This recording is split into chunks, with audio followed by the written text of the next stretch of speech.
Hey there, mudroomers! It is Carmen here today with Mayco, and today we're going to talk about the final glaze from our 2021 new stoneware glaze release, Cenote. So Cenote is the one crystal glaze from this release, as well as the one glaze that is recommended for dinnerware surfaces. So this one can come into contact with food. I'll do a quick overview of the label because we've redesigned our labels, and these new glazes will be the first ones to debut these beautiful labels that our marketing team put together. So hopefully all the information is a little bit easier to find here, and you guys really can utilize this label in conjunction with our website as a really good resource. So to start, we have the front of the label here. We've got our image here. This tile was on a white stoneware body and fired to cone 6, and it's fired flat. So this is something that you can expect if you're doing that kind of firing environment. As you'll see later, these crystals do kind of move a little bit when you fire it on a vertical surface, as you can kind of see where the tile starts to dome. So here we have our cone recommendation. We have cone 5 to 10 for all of our stoneware glazes. Like I said, this is fired to cone 6. We have cone 10 results on our cone 10 reduction results on our label, as well as images and the description on our website. So be sure to check that out if you want to know cone 6 or cone 10 reduction results. I'll showcase some cone 5 results here, and you can do anything in between there. Just keep in mind to do some testing. And then this panel here, we have our AP certification, our dinnerware safe standing, as well as our lot number, which we'll use for any technical reporting that you need to do.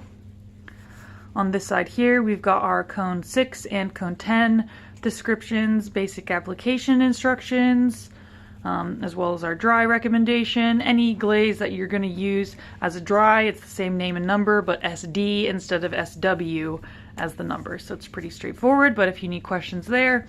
And then we have our suggestions and tips. Here for the crystal glazes, on all of them we will be denoting what the base glaze is. So this base glaze is Norris Blue, which is sweet because that glaze is amazing on all accounts, as well as in combination. So that mixed with some of these beautiful, really mobile brown crystals is going to be a really, really fun one to experiment with. So I can't wait to see what you guys come up with once you get this in your hands. And then this kind of just goes over basic suggestions for using crystal glazes. So thicker application will produce more crystal melt.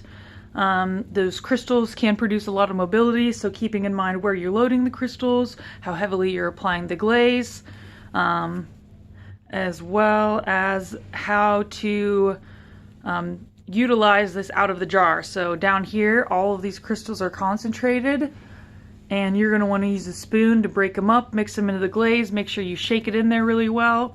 I do have a video doing a tutorial about how to do this and the best application for using our stoneware crystal glazes to get success. And then if you're using the dry glaze, using our stoneware crystal glazes, we recommend to actually pour the glaze instead of dipping it, so to ensure that you're getting as many crystals as you can, because since you're using a thinner formulation with the dry glaze, those crystals are going to settle to the bottom really easily. Yep, so just all basic crystal instructions, and then here you'll have your safety instruction. There's no label or anything like that here because this is dinnerware safe. This is AP certified. We don't have a CL warning, so this is a really straightforward glaze to be using. You don't have to worry about really anything except for maybe overloading the crystals and it having a lot of mobility, I suppose. This one's not going to be one that you have trouble getting crystals in. As you can see, there's a variety of crystal sizes, so it'll be really easy to have those incorporated in your glaze. Sometimes the glazes that have larger crystals and that are a little bit thinner, it's kind of hard to get a good even crystal dispersion, but this one you're not going to have any problems. So to go into the glaze performance, here we have our cone 6 performance.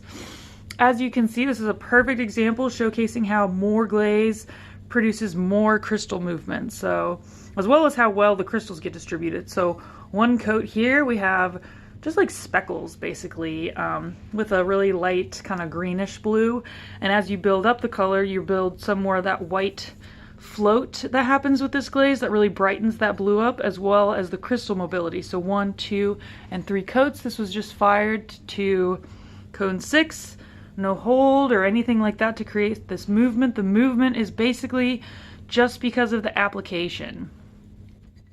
So I really like how this kind of mixes in here. It does break a bit over texture, but with those crystals it's kind of easy for it to kind of get lost, since there are so many. And then here we've just got a full cone 6 firing, 3 coats on the whole thing. So this kind of, here you can showcase what the difference is on vertical and flat surface. You get a little bit more of that speckling, and a lot more of that glaze is pulling down on a vertical surface. Here we've got our cone 5. So this glaze, since it's a gloss glaze, actually the finish isn't really affected by the less heat work. The color is a little bit darker, and then the crystals don't quite move as much. So this is a little bit more blue. We've got a little bit more white here. There is still mobility with the crystals, so it's nothing super dramatic, but there is a slight variation. You can kind of see it better here. But again, nothing too crazy. This glaze looks sweet all the time. So you just have to know what kind of sweetness to expect. So that's the cone 6 and cone 5 results. And then we can talk about what it looks like with flux. So we've got light flux on this side, dark flux on this side. Here I put the flux underneath the cenote. So cenote, first I did the 2 coats of flux, so I just did the flux on this band here, and because of the crystals with the flux I did anticipate movement, so I was sure to reseed my coats. So you can kind of see here where I only have 1 coat. I didn't quite do it as dramatically as I did with the other 4 glazes because this base glaze isn't very mobile. A lot of the mobility here is because of the crystals. So I did 1 coat to here, probably 2 coats to here, and 3 coats to here. So the reseeding was not quite as dramatic as it was on the other ones. On the other ones I did 1 coat to here, 2 coats like halfway down, and 3 coats just on the very top because I knew it was going to move a lot. So yeah, I did 2 coats of flux underneath the reseeded coats of cenote here. I love that this really brings out kind of like a purple. You can see a bit of a brown. The dark flux really complements this really well because it does bring out some blues, bring out some browns, as well as creates some purple here, which is nice. And then the light flux kind of got taken over by the dark flux because of this texture, but it really brightens up that glaze. Kind of gives it a nice little melted ice cream feel. And then on this side, this kind of showcases how the colors work a little bit better since they're not running into each other. And this is flux over cenote, so not a huge difference in performance here. Sometimes the order that you layer them will matter, sometimes it doesn't. This is really a really mobile and like kind of fluid product, I guess, so they really intermingle a lot. The stiffer glazes are going to be what makes a difference when you do over or under with our fluxes. So yep, that's our flux, fired to cone 6 on a vertical surface, no hold or anything special like that. And then here we have our cone 10 and our cone 10 reduction. So I love this kind of body staining that happens here. These crystals really did move a lot, and the glaze got a lot darker. And I have another sample here, just like I showcased with all other ones. This I had fired in a different cone 10 kiln and had different cone 10 results. So no matter what, it does get a bit darker. This one, the crystals went crazy here. I think that this was a slower firing, so maybe that's kind of what happened. Like this kiln tends to cool down a little bit faster than this one, so I think maybe this stayed open longer, melted together. I really like both of these. So this is just 3 coats, fired cone 10 reduction in 2 different kilns. And then we've got cone 10 reduction with flux. So the flux luckily didn't make it run way too much. Like we do have some pooling down here, and then over here there is some pooling, but not way more. And this flux really mingles into that cenote really well. So here I did the flux over the cenote. We have light flux and dark flux, so this really darkens that and adds a nice navy blue, but the crystals still show through, and then this adds some lighter variation. All right, and then we'll have our alternative clay bodies. So for the cenote glaze, we actually did do just our typical recommendation for the alternative clay bodies. We did a cone 6 firing with a 10-minute hold. On the other 4 glazes from this release, to get these to be successful, we did a cone 6 firing with a slow cool to keep it open a little bit longer, and that really helped prevent any pinholing in those glazes. But this one's a little bit more straightforward. The Norse blue plays really well with other glazes. You might not even need to do the 10-minute hold, honestly. Norse blue is a really versatile base to have in this glaze. So here we have it on a light speckled clay. The speckles kind of come through. It's hard to tell because these crystals kind of look just like the speckles. So it looks like this wasn't applied super heavy, or we'd have a little bit more mobility here. But this showcases itself pretty well on the light speckled clay. And then we have the brown speckled clay. So this one, great success. We had the speckles kind of come through. They complement the crystals in this glaze, and the color doesn't change a lot. It looks a little bit more greener to me, just a little bit darker, but still a nice blue with some brown. And then here we have it on a dark brown clay body. Again, still staying nice and blue with these crystals. So it looks like the crystals don't really melt quite as much on the darker clay, but that could just be the application. So maybe if I had applied it a little bit thicker, we would have a little bit more mobility with the crystals on that dark clay. And here we have our glaze combination. So here is, let's see, it's Cenote over Night Moth. And this is super, super cool. I love the way that this breaks. It brings a lot of depth into this here. And then it looks like this Night Moth had a lot of crystals in it, but that could also be these brown crystals from the Cenote kind of breaking up the Night Moth crystals. I love this combination. It's really amazing. I love the variation. It has lots of depth, lots of movement. Like, oh, it's so cool. So this one's really nice. And I do have the sample here to kind of showcase the vertical and flat contrast, so you can kind of maybe anticipate what it'll look like one versus the other. Just so you know that they do change a little bit. So you can see here, these crystals were clearly fired flat. They stay circled, but when you have them vertical, they're going to have movement to them, like we have here. So I just wanted to kind of showcase that comparison. Because there usually is some variation in the flat versus vertical results, especially with glazes that have mobility, such as every glaze in this 2021 Stoneware glaze release. So,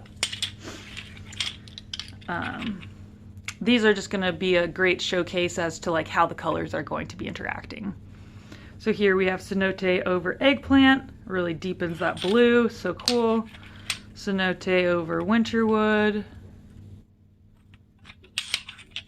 Cenote over Indigo Rain. Cenote over Pink Opal. Love that lavender. I'm kind of a purple freak, so anything that showcases a nice purple, I'm about it. And then back to the Night Moth. Here we've got Cenote over Gray Matte, so this probably wouldn't produce way more mobility because this is super stiff, but this does darken the color. This is Cenote over Tea Dust. Again, this depth is so nice with that lovely purple. I love it. And then Cenote over Weathered Blue. It kind of seems like it darkens and stiffens up those crystals. We still have a nice gloss. Cenote over Emerald, I think. Yeah, Cenote over Emerald. So I wanted to showcase something that kind of had a different color than blue or purple, even though those are the best. And then the last handful of combo tiles we're going to showcase, we have Cenote over Sand and Sea. So Sand and Sea is kind of one of the sister glazes to Norris Blue, so I wanted to see how those work together. They look really, really cool on a flat surface. So vertically, you probably wouldn't have this kind of depth. Like, oh, that's so cool. How those crystals showcase themselves there. I love it. Super cool. Then Cenote over Blue Surf. This kind of performs a little bit similar. And Cenote over Black Matte. And Cenote over Root Beer. Actually, we already showcased this one, I think. Yeah, Cenote over Root Beer was this one. I feel like I didn't say that, but anyways. I think that's all that I have for you guys in regards to Cenote and actually our whole entire 2021 Stoneware Glaze release. I hope that you found these really useful. We're hoping to build up an inventory of these glaze profiles for all of our Stoneware glazes, just to kind of give you an idea as to what you're working with as to performance. We do understand that showcasing just this tiny tile on a white stoneware clay body at cone 6 isn't conducive to all the variety of environments that you guys are creating in your studio. So just kind of hoping to give you a comprehensive understanding of our products so that you can make sure they work best for you. So any tips or suggestions or questions, please drop them in the comments. I love answering them and helping you guys out. Always be sure to check out our website. It's an amazing resource. We redesigned our website and it's way more user-friendly. You can look up information, the most up-to-date information about all of our products on our website. So if you're questioning anything and you want up-to-date information, of course you can always contact us, but you do have access to a resource 24/7, 365 to kind of help yourself figure out what you need to know about these glazes. So keep your eyes peeled for our sample kit, which should be coming out in the next week or so. Hopefully we can get these glazes in your guys' hands soon. Thanks so much for taking the time to tune in today. We really, really appreciate it. Thanks so much, everybody. And as always, make it Mayco.